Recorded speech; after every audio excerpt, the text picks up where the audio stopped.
Meus queridos irmãos, vamos meditar na Epístola aos Hebreus, capítulo 12.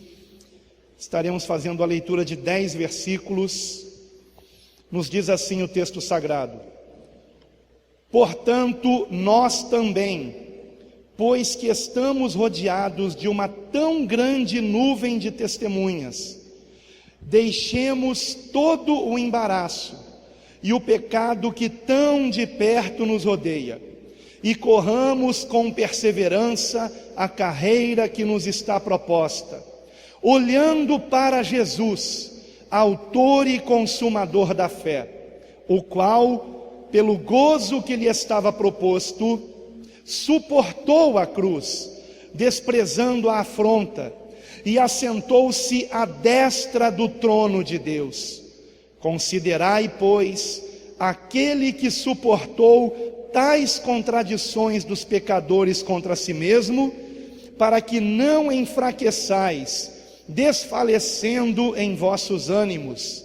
Ainda não resististes até ao sangue, combatendo contra o pecado, e já vos esquecestes da exortação que argumenta convosco como filhos.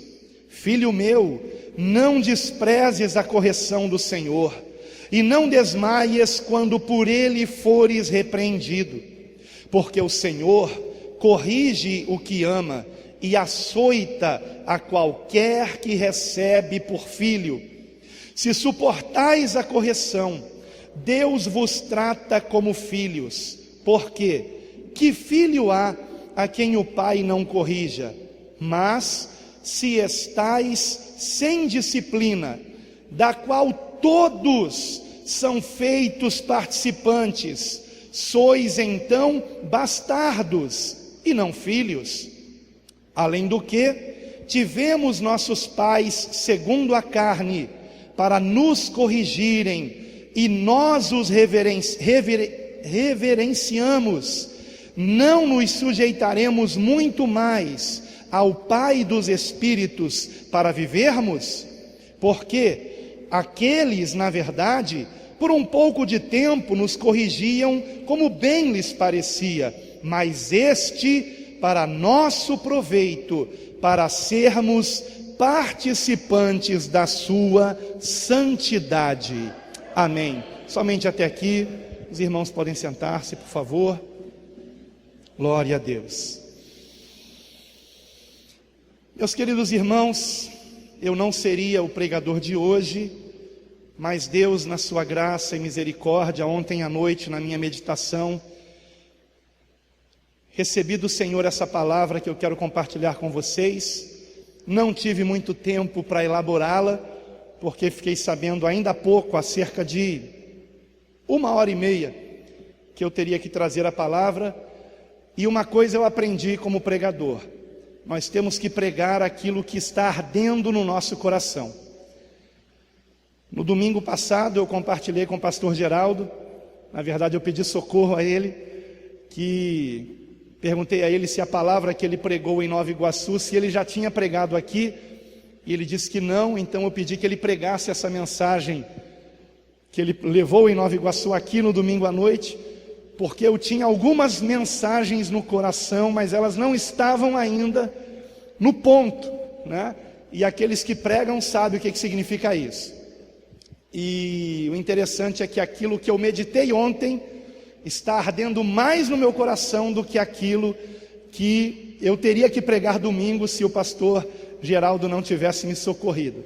Eu prefiro dar o púlpito para alguém que tem uma palavra queimando no coração, do que eu trazer uma palavra que não esteja ardendo no meu coração. Mas esta está, para a glória de Deus. Está, irmãos, eu tenho um recado muito importante aqui, que o Senhor falou comigo, e que eu quero compartilhar com vocês. Na verdade, ontem eu não estava meditando em Hebreus, eu estava meditando em Deuteronômio, mais especificamente, no capítulo 7, 8, 9, não que aquela fosse a leitura de ontem, do nosso plano de leitura, mas aquilo foi o que eu senti da parte de Deus de meditar, e estava ali sendo muito edificado naquela leitura, e fazendo aquela leitura eu me lembrei de Hebreus capítulo 12, e meditei também em Hebreus, e o que fortemente Deus falou ao meu coração, é que todos nós que nos convertemos a Cristo, queridos irmãos, todos nós, como eu já disse aqui em outras ocasiões, todos nós que realmente nos convertemos a Cristo, que renunciamos a nós mesmos e queremos uma conversão genuína, porque na verdade a conversão é um processo, nós, a princípio, reconhecemos que somos pecadores e condenados à perdição eterna, e que precisamos de um Salvador, e que esse Salvador é Cristo, e então nós o reconhecemos como nosso único Senhor e Salvador. E todos aqueles que passaram pelo batismo nas águas, como por exemplo nosso irmão Eli, que foi um dos mais recentes a serem batizados, no batismo mais recente que tivemos, todos que fomos batizados nas águas, passamos por esse processo de reconhecermos que sem Cristo estamos perdidos, e depositamos nele a esperança da nossa salvação, a nossa fé, que nos leva ao arrependimento de pecados.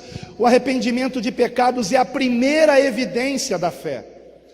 Uma pessoa que realmente crê que Jesus Cristo é o seu único Senhor e Salvador, e que não há outro além de Cristo para a nossa salvação, nele, Deus, o Criador do universo, foi revelado na sua plenitude. Todo aquele que desta forma crê em Jesus, em primeiro lugar se arrepende de seus pecados. E todos nós passamos por esse primeiro momento, o que não significa que nunca mais venhamos pecar, mas isto deve significar que toda vez que pecarmos, não nos alegramos nisso, antes pelo contrário, ficamos entristecidos, porque não queremos entristecer o Espírito Santo de Deus, que a partir do momento de nós nos rendermos a Cristo como único Senhor e Salvador, passou a habitar em nós. Então nós nascemos de novo pela palavra de Deus em nós implantada, que nos convence de que Cristo é o caminho, a verdade e a vida, de que ninguém vai ao Pai senão por Ele, sendo Ele o único mediador entre Deus e os homens. E uma vez rendidos a Cristo, arrependidos de nossos pecados, nós começamos um processo de conversão. Ou seja, íamos numa direção e agora estamos indo na direção contrária. Mas o quanto é que nós estamos indo na direção contrária? O quanto é que nós estamos realmente focados no autor e consumador da nossa fé, que é Jesus Cristo? Como diz o texto que nós lemos, versículo 2, olhando para Jesus, autor e consumador da fé, mas olhando neste contexto aqui, com qual propósito? Com o propósito de não nos esquecermos que o Senhor Jesus, mesmo tendo nascido sem pecado e vivido sem pecado, padeceu por nós pecadores, para que por meio do seu sangue vertido na cruz do Calvário, sejamos salvos, purificados de todo pecado e iniquidade, e passemos a ter uma novidade de vida, por meio da sua palavra, quando recebida em nossos corações. Então o Espírito Santo de Deus opera o milagre da regeneração, de sermos transformados numa nova criatura, aleluia, num novo ser, que já não anda mais no pecado. Só que o problema é que quando nós falamos não anda mais no pecado, nós pensamos apenas naqueles pecados mais gritantes: roubo, adultério, assassinato, mentira, coisas dessa natureza que são mais perceptíveis, não é? Porém, queridos, o processo de conversão, de transformação, de santificação, ele vai no profundo do nosso ser, no profundo, amados, no profundo. E a questão é: como é que o Senhor trabalha isso em nossas vidas? E o modo como Ele trabalha isso, geralmente, é nos permitindo termos aflições, é permitindo que venhamos sofrer, para que possamos com esse sofrimento aprendermos alguma coisa na alma, porque precisamos mudar em alguns aspectos. Existem pecados que são mais sutis, irmãos.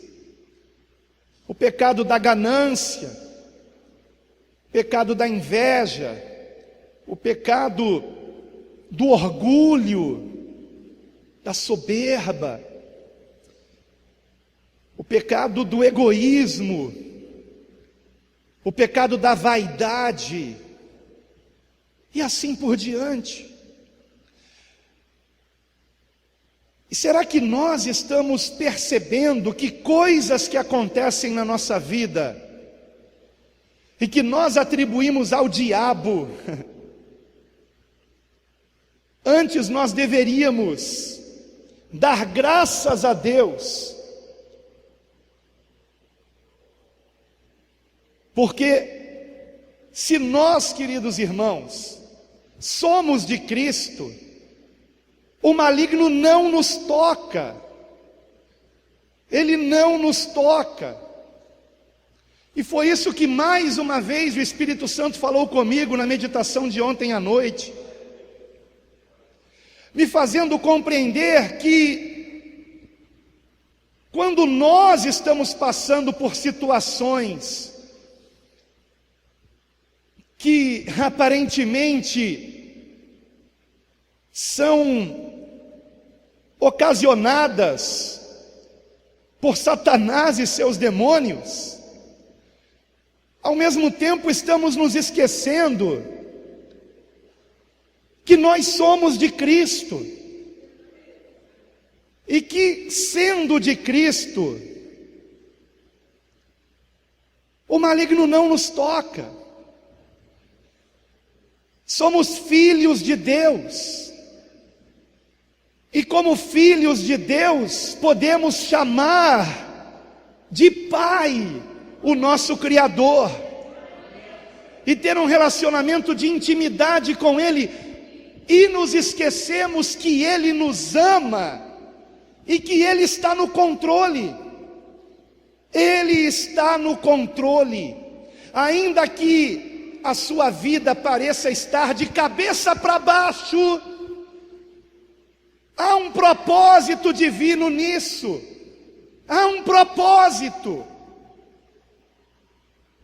Na segunda-feira, finalmente, nós iniciamos o preparo da sala do berçário aqui da igreja, uma necessidade que temos aqui há muito tempo, e a única sala disponível que havia para isso era uma sala com uma série de coisas nela guardadas, e eu vinha tentando encontrar um momento para fazer essa arrumação, e graças a Deus tomamos a decisão de fazer isso na segunda-feira, 2 dias atrás. Só que para que nós pudéssemos mexer, arrumar aquela sala, primeiro tivemos que tirar tudo da sala, tudo, colocamos tudo ali no pátio, ali na frente, para fazer a arrumação. E aí eu colocava a mão na cabeça e dizia: meu Deus, para onde vai tudo isso agora? E aí eu comecei a ver o que era lixo, o que não era lixo, o que podia ser doado para alguém, e o que realmente era necessário que ficasse aqui, guardado em outro lugar. E esse processo todo ainda nem terminou, hoje ainda tem coisa para se fazer. Ainda tem algumas coisas que, às pressas, eu precisei entulhar no meu gabinete, né? E está lá trancado, está uma bagunça o gabinete, justamente porque esse processo de arrumação, ele primeiro começa com a desarrumação, não é? Para a gente arrumar um armário, por exemplo, primeiro a gente tem que desarrumar, não é verdade? Tira tudo, parece que está uma bagunça, mas na verdade nós estamos arrumando. E assim é também o trabalho do Espírito Santo na nossa vida, irmãos. E o processo pelo qual nós vamos sendo transformados é um processo que às vezes parece que o Senhor não nos ama, que Deus não nos ama, que Ele se esqueceu de nós, quando na realidade é exatamente o contrário. Porque qual é o pai que não corrige ao filho a quem ele quer bem? E como é que o pai corrige o filho? Especialmente os pequenos. Geralmente, eu não vou dizer com açoite, porque você vai pensar logo numa né, em algo muito duro, algo, vai pensar que é uma surra, mas não se trata disso. Aqueles que estão congregando conosco há pelo menos 17 anos, pegaram a fase do meu filho Gabriel pequenininho, e ele não era nada fácil, né? Muitas vezes vocês me viram corrigindo o meu filho Gabriel, e alguns me viram batendo no meu filho Gabriel. Eu não espancava o meu filho, nunca espanquei meus filhos, mas naquela região mais apropriada para dar uma palmada, né? Alguns já me viram, e pelo menos uma vez eu precisei dar uma palmada na frente de todos, que foi quando ele estava correndo para ir para a rua. E eu já tinha dito para ele: não corra para a rua. E se eu não tivesse corrido atrás dele para trazê-lo de volta, ele podia ter sido atropelado, e não estaria agora aqui participando desse culto. E aí eu trouxe e dei aquelas palmadas, né, no bumbum, que no momento fez ele chorar, mas nunca mais ele correu para a rua. Nunca mais aconteceu aquilo. Mas naquele momento foi necessário para o bem dele, estão entendendo? Para o bem dele. E se os meus filhos, graças a Deus, estão congregando até hoje, e eles já são adultos, eles poderiam dizer: não, eu não quero mais congregar, não quero mais saber de Jesus. Se até hoje eles estão congregando, é porque, para a honra e glória do Senhor Jesus, não somente eu, mas também minha esposa, os disciplinamos no momento certo, e na medida certa. Só que o próprio texto diz, falando a respeito de nós pais, versículo 9, veja comigo: tivemos nossos pais segundo a carne para nos corrigirem, e nós os reverenciamos. Não nos sujeitaremos muito mais ao Pai dos Espíritos para vivermos? Porque aqueles, na verdade, ou seja, os pais carnais, os pais seres humanos, por um pouco de tempo nos corrigiam como bem lhes parecia. Mas este, ou seja, Deus, o nosso Pai Celestial, para nosso proveito, com que propósito? Para sermos participantes da sua santidade. Então, qual é o propósito da correção do Senhor? A nossa santificação. E não por acaso nesse mesmo texto, no versículo de número 14, está escrito segui a paz com todos e a santificação, sem a qual ninguém verá o Senhor.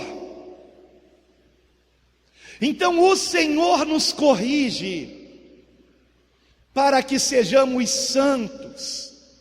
E o que significa ser santo? Significa ser separado desse mundo. Não andar mais segundo o curso deste mundo. Certamente o apóstolo Paulo compreendeu muito bem isso, a ponto de dizer por mais de uma vez: em tudo dai graças. Em tudo, em tudo. Meus queridos irmãos, Deus está no controle da sua vida, da minha vida. Nós não somos robozinhos. É importante que você entenda que quando eu digo Deus está no controle, eu não estou aqui fazendo apologia ao calvinismo. Eu não sou calvinista, também não sou arminiano. Não venham me querer colocar rótulos, por favor. Sou bíblico. E eu compreendo que Deus está no controle em que sentido? No sentido em que se eu me desviar para a direita, de alguma forma o Senhor vai me trazer de volta para o rumo certo que é Cristo. Se eu me desviar para a esquerda, de alguma forma o Senhor vai me trazer para o rumo certo que é Cristo. De alguma forma.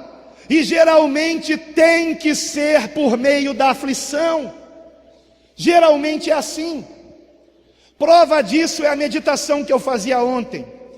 Porque quando o autor da Epístola aos Hebreus escreveu o versículo 6, na verdade os 5 e 6, vejam comigo: e já vos esquecestes da exortação que argumentava convosco como filhos.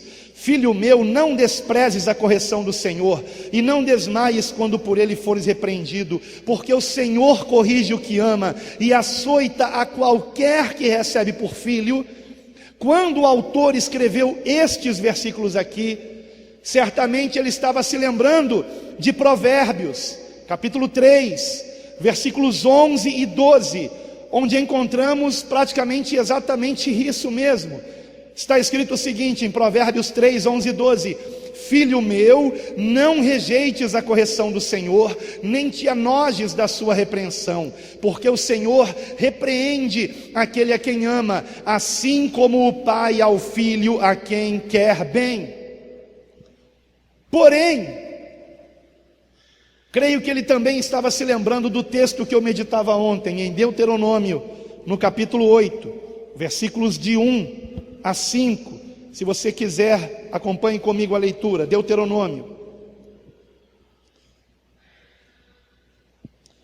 no início da sua Bíblia. Deuteronômio capítulo 8, versículo 1 em diante. Assim nos diz o texto sagrado: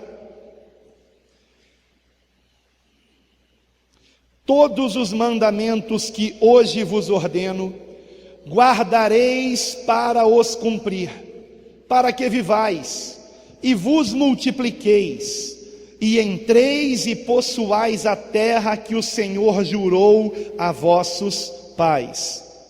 E te lembrarás de todo o caminho pelo qual o Senhor teu Deus te guiou no deserto, estes 40 anos, veja o que diz o texto, eu até sublinhei aqui na minha Bíblia: para te humilhar e te provar, para saber o que estava no teu coração, se guardarias os seus mandamentos ou não. Prosseguindo, versículo 3: e te humilhou, e te deixou ter fome, e te sustentou com o maná, que tu não conheceste, nem teus pais o conheceram, para te dar a entender que o homem não viverá só de pão, mas de tudo que sai da boca do Senhor viverá o homem. Nunca se envelheceu a tua roupa sobre ti, nem se inchou o teu pé nestes 40 anos. Sabes, pois, no teu coração que, como um homem castiga a seu filho, assim te castiga o Senhor teu Deus. Tudo isso foi para o bem do povo de Israel. No versículo 16 do mesmo capítulo, está mais ou menos repetido o mesmo ensinamento, dizendo que no deserto te sustentou com maná, que teus pais não conheceram, para te humilhar e para te provar, para no fim te fazer bem. Te fazer bem. A correção do Senhor é para o nosso bem. Aconteça o que acontecer, será para o nosso bem. Não importa o que tenha lhe acontecido, se você está angustiado por alguma situação, por algo que aconteceu na sua vida, e você é de Cristo, dê graças a Deus. E procure aprender o que é que Deus quer me ensinar e que eu não estou aprendendo. O que que eu preciso aprender? Senhor, qual é a lição? Pergunte a Ele. Ele te ouve. Ele te ouve. Pergunte ao Senhor: Senhor, qual é a lição? O que que o Senhor quer me ensinar? O termo que é traduzido como provação é um termo grego que significa espremer. Espremer. Isso me lembra todas as vezes que eu faço uma limonada, que eu pego um limão e eu espremo com a mão, só que depois eu coloco um garfo no limão e faço assim para cima e para baixo para tirar até a última gota do limão. Até porque limão está muito caro, né? E eu espremo até sair a última gota para fazer aquela limonada. E assim é conosco, irmãos. Quando tudo vai bem, aí é fácil nós dizermos: Jesus, eu te amo, não é? Mas o que será que realmente tem dentro de nós? O texto aqui em Deuteronômio 8, versículo de número 2, diz que o Senhor humilhou e provou o seu povo para saber o que estava no seu coração. Versículo 2, para saber o que estava no seu coração. É no meio da provação, queridos, que nós revelamos quem realmente somos. Eu vou dizer uma coisa para vocês que eu já descobri. Viu, Eli? Você vai passar por isso também. Todos que somos batizados, que nos convertemos a Cristo, precisamos ser provados. Todos nós precisamos ser provados. Todos nós. E somos provados. E somos provados. Eu me lembro do irmão Alexandre. Creio que não chegou nem a completar-se uma semana depois do seu batismo, né, Alexandre? Foram 5 dias. O nosso irmão Alexandre foi batizado nas águas e 5 dias depois caiu da laje, quebrou os 2 braços, quebrou também costelas, né? Oi? O intestino estourou, né? Quebrou ossos da face. E o estado dele no hospital era gravíssimo. Quando minha esposa e eu fomos visitá-lo, ficamos chocados, porque o seu rosto estava enorme, totalmente inchado, roxo. E o que mais nos preocupava era a questão do intestino ter rompido, né? Porque isso poderia dar uma infecção generalizada. Mas mesmo com toda essa fraqueza, com toda essa dor, mesmo debilitado no hospital, o nosso irmão Alexandre não negou a Cristo. Antes pelo contrário, glorificou o Senhor e deu graças a Deus mesmo naquela situação. E sabia que se partisse, estaria com Cristo, o que é incomparavelmente melhor. Mas o Senhor teve misericórdia de permitir que ele viesse a dar fruto depois da sua conversão. E hoje ele está aqui com a sua família, para a glória de Deus. E está dando muito fruto. Está tendo cultos na sua casa, toda segunda-feira, para a honra e glória do Senhor Jesus. Vamos, eu estava esperando alguém puxar as palmas, que a glória é do Senhor. Aleluia. Glória a Deus. Glória a Deus. Glória a Deus. E agora, mais recentemente, no último batismo que tivemos, foi emocionante. Além do irmão Eli, também o Renan foi batizado, um batismo que foi adiado, porque depois que ele entregou a vida para Jesus num culto aqui onde o missionário Reginaldo pregou, poucos dias depois, ele foi alvejado por 2 balas perdidas numa troca de tiros.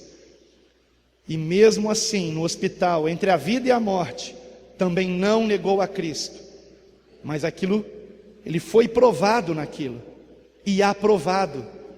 E porque foi aprovado, ele foi batizado agora, há poucos dias atrás, para a glória do Senhor Jesus. Está firme, irmãos, para a honra e glória do Senhor Jesus. Isso é maravilhoso. Agora, a aprovação é uma só na nossa vida? Claro que não. Nós estamos numa jornada, e dia após dia, meus queridos irmãos, nós somos testados pelas circunstâncias da vida. O Senhor disse: entrai pela porta estreita, andai no caminho apertado. E muitos pensam que isso se refere apenas à decisão de você um dia entregar sua vida para Jesus. Não, queridos, todos os dias nós estamos diante de 2 portas, de 2 caminhos. Todos os dias, você tem a opção de pecar ou de não pecar. Você tem a opção de buscar a Deus ou de satisfazer a carne. Todos os dias você tem uma escolha, todos os dias. E qual é a escolha que você tem feito? Todos os dias você está semeando algo. E qual é a semente que você tem lançado? Todos nós queremos colher coisas boas, mas estamos semeando coisas boas? A nossa vida é uma constante colheita do nosso passado. Então, se você hoje não está tendo uma boa colheita, dê graças a Deus por isso e aprenda a mudar a semente. Comece hoje a mudar a semente. Aquele que semeia na carne, diz a palavra de Deus, colherá corrupção, mas o que semeia no Espírito colherá vida eterna, colherá vida em abundância, colherá paz, colherá alegria, colherá amor, será transformado cada dia mais à imagem de Cristo. Será cada dia mais uma pessoa humilde, uma pessoa mansa, uma pessoa cheia de fé, uma pessoa espiritual, que não vê as circunstâncias com os olhos da carne, mas em tudo está vendo a mão de Deus operando, e está percebendo também os ardis de Satanás, para prejudicar a obra de Deus na sua vida e na igreja. Então, queridos irmãos, que venhamos amadurecer, que venhamos compreender que Deus tem um propósito, e de que o propósito de Deus é que vivamos para a glória do Senhor, não para a nossa glória. Porque às vezes o que acontece? Nós semeamos coisas boas ao longo dos dias, semanas, meses e anos, e finalmente começa a chegar a colheita das coisas boas que semeamos no passado. E aí, quando chega a colheita, ao invés de darmos glória a Deus, nós achamos que foi pelo nosso braço, pela nossa força, que somos melhores que os outros, e isso entristece ao Senhor. Ontem mesmo eu meditava nisso. Eu meditava nisso aqui mesmo em Deuteronômio, no capítulo 8. Eu só não sei se eu vou encontrar aqui, porque eu creio que eu não cheguei a sublinhar, a anotar. Mas depois você medite em casa, Deuteronômio capítulo 7, capítulo 8. Sabe, amados, muitos quando começam encontrei. Que bom, graças a Deus. Vamos ler de novo o versículo 16. Não, vamos ler um pouco mais aqui, porque isso é muito importante. Versículo 11 em diante, Deuteronômio 8:11. E essa é a grande lição. Esse é o ponto, irmãos. Deuteronômio 8:11. Guarda-te que não te esqueças do Senhor teu Deus. Não, Deuteronômio 8:11. Guarda-te que não te esqueças do Senhor teu Deus, deixando de guardar os seus mandamentos e os seus juízos e os seus estatutos que hoje te ordeno, para não suceder que, havendo tu comido e fores farto, e havendo edificado boas casas e habitando-as, ou seja, é a colheita, né? Guardou os mandamentos, andou segundo a vontade de Deus, compreendem? Estava buscando o Senhor, então aí vem a colheita. E se tiverem aumentado os teus gados e os teus rebanhos, e se acrescentar a prata e o ouro, e se multiplicar tudo quanto tens, se eleve o teu coração e te esqueças do Senhor teu Deus, que te tirou da terra do Egito, da casa da servidão, que te guiou por aquele grande e terrível deserto de serpentes ardentes e de escorpiões e de terra seca, em que não havia água, e tirou água para ti da rocha pederneira, que no deserto te sustentou com maná, que teus pais não conheceram, para te humilhar e para te provar, para no fim te fazer bem. E digas no teu coração: a minha força e a fortaleza da minha mão me adquiriu este poder. Estão entendendo? Então o Senhor está alertando aqui. Quando você começar a ser abençoado, não arrogue a glória para si mesmo. Não pense que você merece alguma coisa, porque nada merecemos, irmãos. Tudo é pela misericórdia e graça de Deus. Talvez alguém diga: não, eu mereço, eu estou semeando. E quem disse que a semente é tua?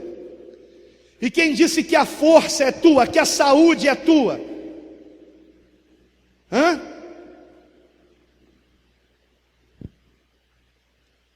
Eu estou semeando? Não. Nenhum de nós merece nada. E o Senhor Jesus disse: quando vocês fizerem tudo o que for mandado, digam: somos servos inúteis, porque fizemos apenas aquilo que nos era ordenado. Então, quando você faz o bem, é a sua obrigação. E quando o Senhor decidir te abençoar, não é porque você merece, é porque Deus é bom. Agora, o fato de Deus ser bom deve nos fazer tremer, porque nós não somos bons. Essa é a questão. O próprio Senhor Jesus disse: ninguém é bom, senão um, que é Deus. E esse é o perigo. Deus é bom, nos dá coisas boas, e esse é um momento perigoso, porque por sermos maus, pelo nosso coração ser enganoso, nesse momento, podemos nos esquecer de Deus, e podemos achar que é pela nossa própria força, ou que nós merecemos alguma coisa, ou que somos melhores que os outros. Eu vou dar um exemplo do que está acontecendo comigo. Eu digo isso com temor e tremor. Eu sei que algo sobrenatural está acontecendo nesta igreja, está acontecendo nas nossas vidas, nessa congregação, nesse ministério, algo sobrenatural. E quando eu fui a Curitiba, eu me refiro, é claro, ao projeto Quero Congregar. E quando eu fui a Curitiba, para me encontrar com os irmãos de lá, o Espírito Santo de Deus me levou à casa de um pastor, que eu já conhecia há anos pela internet, e aproveitei a oportunidade de conhecê-lo pessoalmente, e aprove a Deus que em determinado momento ele estivesse a sós comigo, e a minha esposa estava conversando com a esposa dele em outro aposento da casa, e do nada, aquele pastor disse assim para mim, sobre Billy Graham, e ele me perguntou: você já leu a biografia de Billy Graham? E eu disse: não, mas ainda pretendo ler. E então ele disse: na biografia de Billy Graham, ele conta, na autobiografia, ele conta, não sei se é uma autobiografia ou se alguém escreveu que ele disse isso, realmente eu não sei, mas aconteceu com Billy Graham, que certa vez ele estava orando, e Deus disse a ele: você foi a minha segunda opção. E Billy Graham não entendeu, e disse: como assim, Senhor? Eu sou a sua segunda opção. E então Deus disse a ele: eu tinha escolhido outro para fazer essa missão de evangelizar o mundo nesse ministério. Eu escolhi outra pessoa, eu o chamei, mas ele resistiu, e então eu tive que chamar você. Então não se esqueça, você foi a minha segunda opção. Isso fez com que Billy Graham se colocasse no devido lugar, não se ensoberbecendo, como se ele fosse o escolhido. Não, ele foi a segunda opção. E quando aquele pastor disse isso para mim, eu comecei a chorar. Fiquei muito emocionado, eu não consegui conter as lágrimas, porque eu me lembrei que em Belo Horizonte, quando eu estive lá com minha esposa para me encontrar com os irmãos de lá, uma irmã no final da reunião disse: pastor Alan, o Senhor, sua esposa, sua igreja é resposta de oração. Eu orei muito para que um pastor que fosse fiel às Escrituras estivesse fazendo exatamente isso que o pastor está fazendo, procurasse reunir os irmãos que querem uma congregação bíblica, para que voltassem a congregar. Mas eu vou te confessar uma coisa, pastor, eu não orava pelo Senhor, eu orava por outro pastor, mas ele enviou o Senhor. E eu sei que esses dois momentos, eles não aconteceram por acaso. Eu tenho certeza disso. O Espírito Santo falou comigo, usando uma irmã em Belo Horizonte, usando um pastor em Curitiba. E talvez eu não seja nem a segunda, talvez eu seja a terceira, a quarta, a quinta, a 10ª, a 20ª opção. E eu sei que se eu disser: não quero mais fazer esse projeto, o Senhor vai levantar outro. Ele vai levantar outro para fazer. E por isso é que eu não quero retroceder. Eu não quero decepcionar o meu Senhor Jesus. Eu não quero decepcionar aquele que me amou até o fim. E se essa é a missão que Ele deu a esse ministério, então, irmãos, vamos até o fim. Mas eu tenho vigiado muito, para que não entre no meu coração nenhum grão sequer de orgulho, de soberba.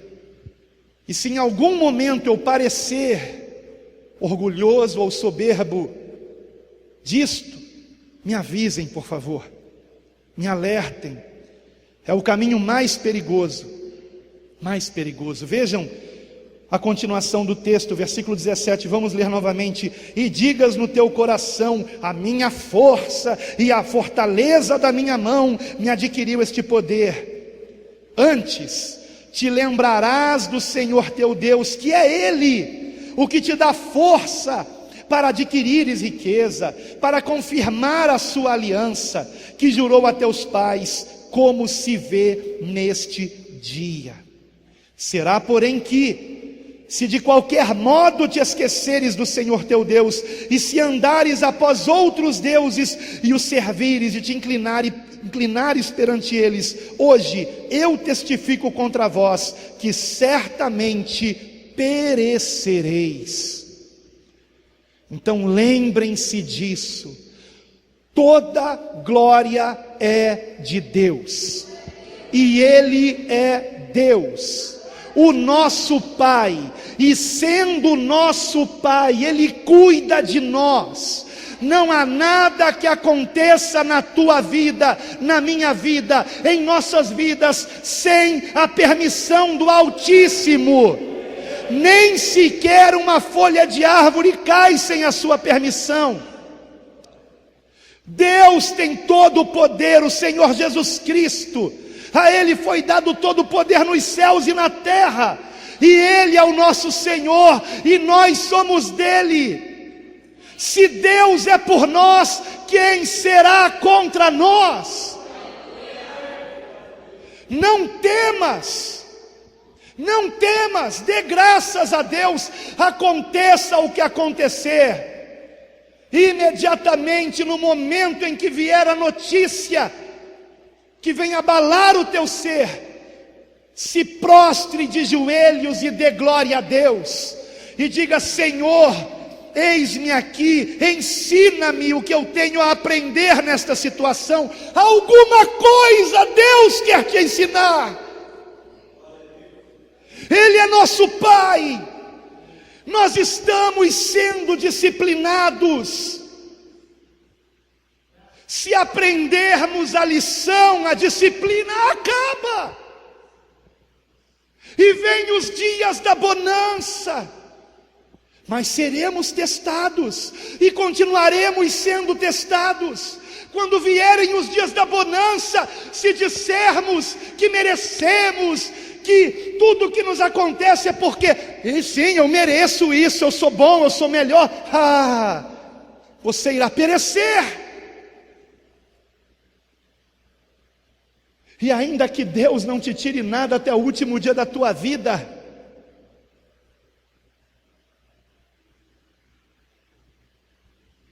talvez seja porque o pior já aconteceu. Você não herdará a vida eterna. Eu quero lembrar a todos aqui que, apesar do texto que eu li, eu não estou aqui fazendo apologia à teologia da prosperidade, não. Eu quero lembrá-los algo que eu pretendo ensinar numa escola bíblica. Todos os relatos do Antigo Testamento relativos a Israel eram sombra de Cristo. Ele é o tesouro, Ele é o Evangelho, a boa nova. Não sirvam a Deus por coisas materiais. E se o Senhor permitir que chegue às tuas mãos riquezas, compartilhe com quem não tem, obedeça a Cristo. O Senhor está te provando nisto. Ele está nos provando, irmãos. Então Ele permite que chegue às nossas mãos algo para que venhamos ser provados se somos realmente convertidos ou não. Porque se somos convertidos, nós não seremos egoístas, nós vamos usar isso para o bem. Então em todo tempo somos provados, seja no muito, seja no pouco, somos testados. E se nós tiramos o foco de Cristo, se nós paramos de obedecer os seus ensinamentos, Se mergulhamos no pecado, se entristecemos o Espírito Santo, o nosso Pai que nos ama dará um jeito de nos trazer de volta para a rota da nossa salvação. Aleluia! Então não murmure das tuas dores, antes dê graças a Deus em toda e qualquer situação. Dê graças a Deus. Não brinque, é coisa séria. Pense nisso, queridos irmãos, um dia todos nós partiremos deste mundo, todos nós, e não sabemos se será daqui a 10 anos, ou se será amanhã, ou quem sabe ainda hoje. Não sabemos, não sabemos. Estamos aqui de passagem, isso é que nós não podemos esquecer, isso nós sabemos. Estamos aqui de passagem, como de passagem estava o povo de Israel pelo deserto. E não se esqueça de que de todos os adultos que saíram do Egito, de todos os milhares que saíram do Egito em direção à terra prometida, somente 2 foram dignos de nela entrar: Josué e Calebe. Aprenda com eles, veja o que houve neles de diferente. Vamos aprender com o Antigo Testamento. O apóstolo Paulo disse que todas as histórias do Antigo Testamento foram preservadas para que com elas aprendêssemos. E é o que eu tenho procurado fazer, irmãos. Não despreze a leitura do Antigo Testamento. Não despreze o plano de leitura da Bíblia em um ano que nós oferecemos a vocês. Não leiam só o Novo, leiam o Antigo também, porque aquelas histórias têm muito a nos ensinar. Muito, irmãos. Então que você seja sábio. Mais do que inteligente, seja sábio. Você sabe qual a diferença entre o sábio, o tolo e o inteligente? A diferença é que o tolo, ele erra e não aprende, continua errando. Ele erra e não aprende, continua errando. Erra mais uma vez e não aprende, continua errando. O inteligente, quando ele erra, ele aprende com os próprios erros. E neste erra, entenda isso, que muitas vezes este erra é uma correção do Senhor. Mas na correção do Senhor ele aprendeu a lição. O tolo nem é do Senhor. O Senhor não tem filhos tolos. Não tem. Os tolos não herdarão o reino de Deus. Ele não tem filhos tolos. O tolo ainda precisa se converter a Cristo para deixar de ser tolo. Irmão em Cristo que erra e nunca aprende, não é nosso irmão, não é filho de Deus, não é. Ainda, pode ser que ele se converta e venha a ser, porque quem permanece no pecado, diz a palavra de Deus, é do diabo, não é de Deus. Agora um filho de Deus, ele pode errar, então ele será corrigido pelo Senhor e ele aprende a lição, como meu filho Gabriel aprendeu a lição. Ele levou aquelas palmadas na frente da igreja toda, pequenininho, tadinho. Eu fiquei com pena dele, mas ele aprendeu a lição. E o sábio? O inteligente aprende com os próprios erros. O sábio não precisa errar. Ele aprende com o erro dos outros. Ele aprende com o erro dos outros.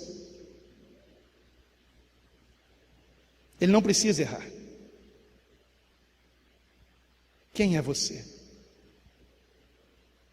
Você é sábio, inteligente ou tolo? Se você for sábio, você aprenderá com a palavra de Deus. Você aprenderá com o erro daqueles que não entraram na terra prometida. Você aprenderá com o erro até dos servos de Deus que pecaram, como Davi. E você não cometerá a loucura de Davi, porque depois do adultério de Davi, depois do assassinato do qual ele foi cúmplice e arquitetou a morte de Urias, nunca mais a sua vida foi a mesma. A sua família sofreu desgraças em cima de desgraças. Você aprenderá com o erro de Coré, Datã e Abirão, que desrespeitaram a liderança de Moisés e foram tragados vivos ao inferno, juntamente com suas famílias e com aqueles que estavam com eles naquela rebelião. Então você aprenderá com os erros dos personagens do Antigo Testamento. Aprenderá até que a riqueza é perigosa, porque fez com que Salomão, no final dos seus dias, se desviasse. Que sejamos sábios, irmãos, e que não nos esqueçamos que de milhares que saíram do Egito, assim como milhões saíram do pecado, somente 2 saíram do pecado, não, saíram do mundo, né? Porque se milhões saírem do pecado, milhões são salvos. O Senhor nos tira do mundo, nos chama para fora desse mundo, para sermos dele. Milhões são chamados, milhares saíram do Egito, mas apenas 2 foram escolhidos. Então não se esqueça disso. Dentre nós aqui, eu lamento dizer, é triste dizer, isso faz com que eu tenha temor e tremor. Nem todos estarão na glória com Cristo na eternidade, nem todos, nem todos, nem todos nós, nem todos nós. Se você amar o Senhor de todo o seu coração, então com certeza, você estará para sempre com o Senhor. E quem ama, obedece. Por isso em Deuteronômio 11, versículo 1, está escrito: amarás, pois, ao Senhor teu Deus, e guardarás as suas ordenanças. Quem é aquele que ama o Senhor? O próprio Senhor Jesus disse: aquele que tem os meus mandamentos e os guarda, este é o que me ama. E o que me ama será amado de meu Pai, e eu também o amarei, e me manifestarei a ele.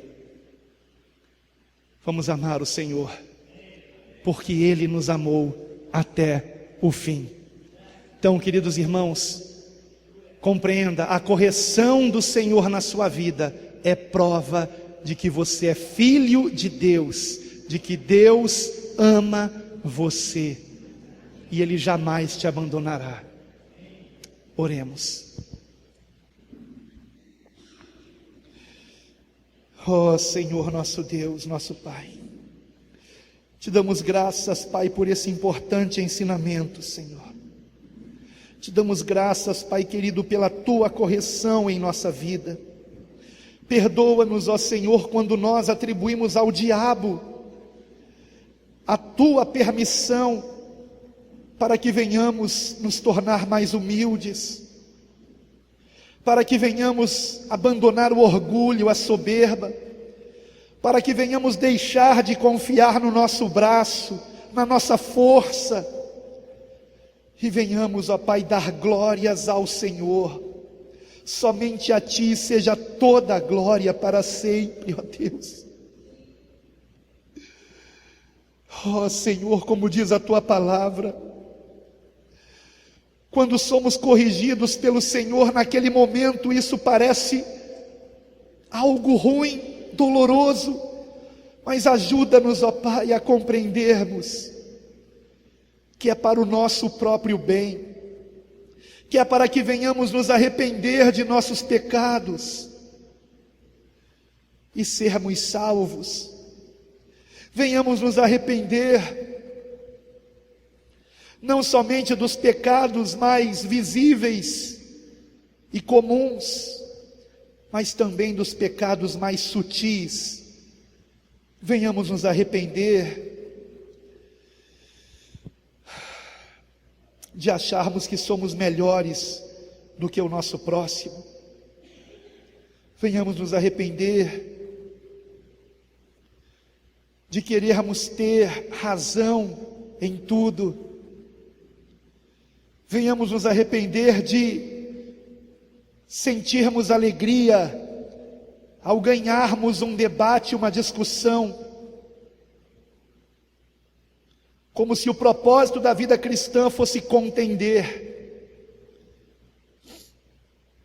Ó Senhor,